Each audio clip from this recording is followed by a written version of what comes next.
राजेश नाम का एक ऑटो वाला ऑटो चलाया करता था। उसकी बीवी शीतल और 7 साल का बेटा राजू था। वो अपने परिवार के साथ हंसी खुशी जिंदगी बसर कर रहे थे। अजी सुनती हो? हाँ, आ रही हूँ अभी। देखो मैं तुम्हारे लिए क्या लेकर आया हूँ। हाँ बोलिए, क्या हुआ? और इस पैकेट में क्या है? खुद ही देख लो, ये लो खोलो। राजेश अपने बैग में से गिफ्ट पैक निकालता है और शीतल को देता है। शीला गिफ्ट पैक को खोलती है तो उसमें एक साड़ी दिखती है। इसमें तो साड़ी है जी। हाँ पता है मुझे। ये साड़ी किसके लिए है? अरे मेरी प्यारी बीवी, ये तुम्हें दी है तो तुम्हारी हुई ना। ये तो बहुत प्यारी है, पर इसकी क्या जरूरत थी? इतना तो हम पैसा बचा भी नहीं पाते। और ये फालतू के खर्चे क्यों किए आपने? अरे पगली, मैं वैसे भी तुझे कहाँ कुछ दे पाता हूँ, एक साड़ी ही तो है। तू कभी कुछ नहीं मांगती मुझसे। आज थोड़ा धंधे में मुनाफा हुआ तो सोचा आज तेरे लिए एक साड़ी ले चलता हूँ। बहुत दिन से तुझे कुछ दिया ही नहीं। मैं जानती हूँ हालातों को, तभी तो आपसे कुछ नहीं मांगती।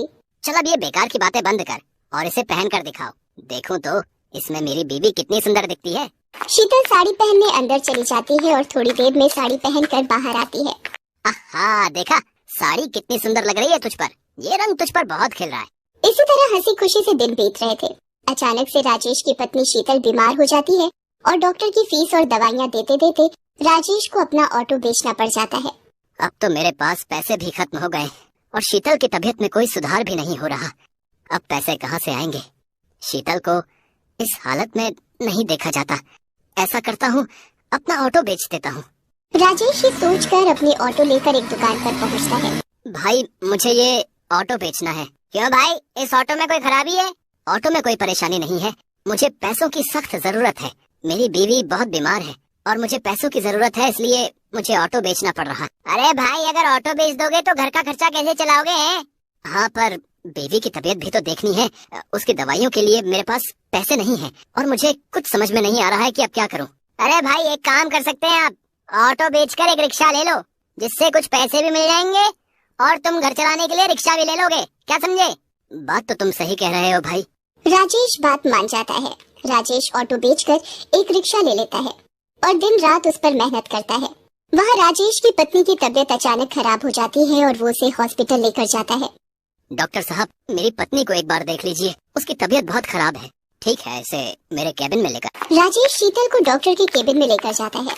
इनकी तबीयत बहुत खराब है, आप ये इंजेक्शन जल्दी से लेकर आइए, वरना मैं कुछ नहीं कर पाऊंगा। राजेश के पास पैसे नहीं थे। थोड़े से पैसे लेकर राजेश दवाई की दुकान पर जाता है और इंजेक्शन लेने के लिए पैसे देता है। इनमें 10 रुपए कम है। भाई मुझे इंजेक्शन दे दो, मेरी बीवी की तबीयत बहुत खराब है। पहले 10 रुपए लेकर आओ। प्लीज मुझे ये इंजेक्शन दे दो, नहीं तो मेरी बीवी मर जाएगी। भाई मेरे पास यही पैसे हैं और मुझे इंजेक्शन की बहुत जरूरत है।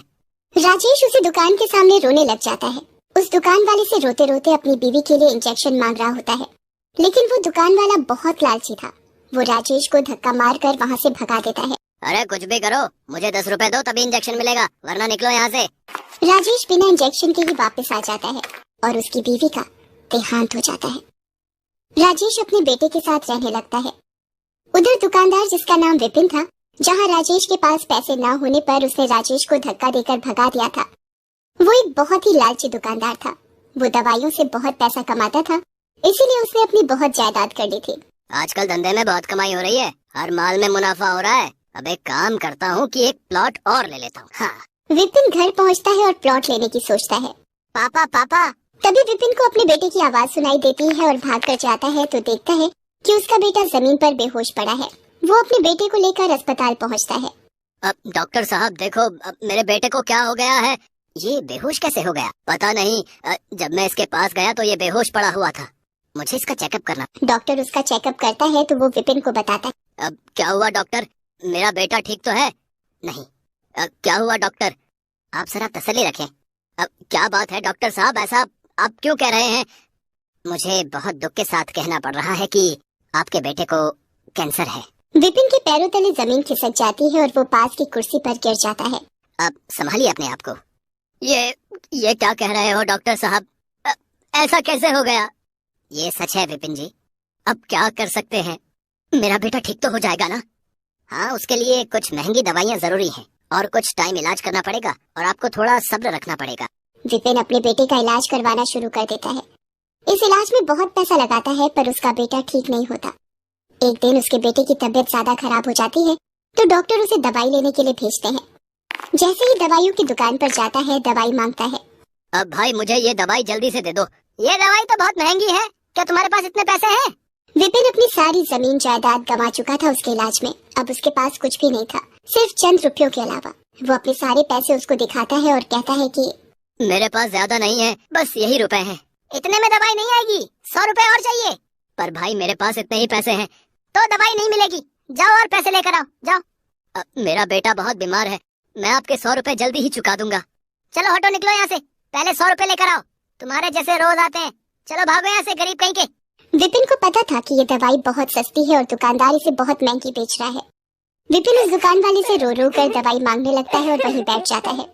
और तभी उसको वो दिन याद आता है जब उसने भी किसी जरूरतमंद को सिर्फ 10 रुपए के लिए दवाई नहीं दी थी। वो अपनी गलती मानता है और समझ जाता है कि करने का फल तो भुगतना ही पड़ता है, और विपिन बहुत रोता है। तभी दुकान वाला विपिन की हालत देख उसके पास आता है और उसको दवाई दे देता है। विपिन को दवाई के कारण अब बहुत देर हो चुकी होती है। अब कुछ देर में अस्पताल नहीं पहुंचा तो उसके बेटे का बचना मुश्किल था। विपिन भागते हुए जाने लगता है, लेकिन उसे पता था कि वो ऐसे नहीं पहुंच पाएगा। इसलिए कई लोगों से अस्पताल छोड़ने को कहता है, लेकिन उसके पास पैसे ना होने पर कोई भी उसको अपनी गाड़ी में नहीं बिठाता। अगर मैं जल्दी ही अस्पताल नहीं पहुंचा तो मेरा बेटा। जब वो जा रहा होता है तो उसे ठोकर लगती है और वो गिरने लगता है।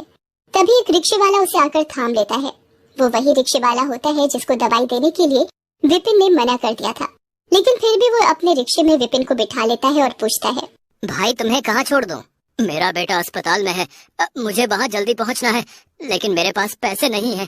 कोई बात नहीं, आप परेशान ना हो, सब ठीक हो जाएगा।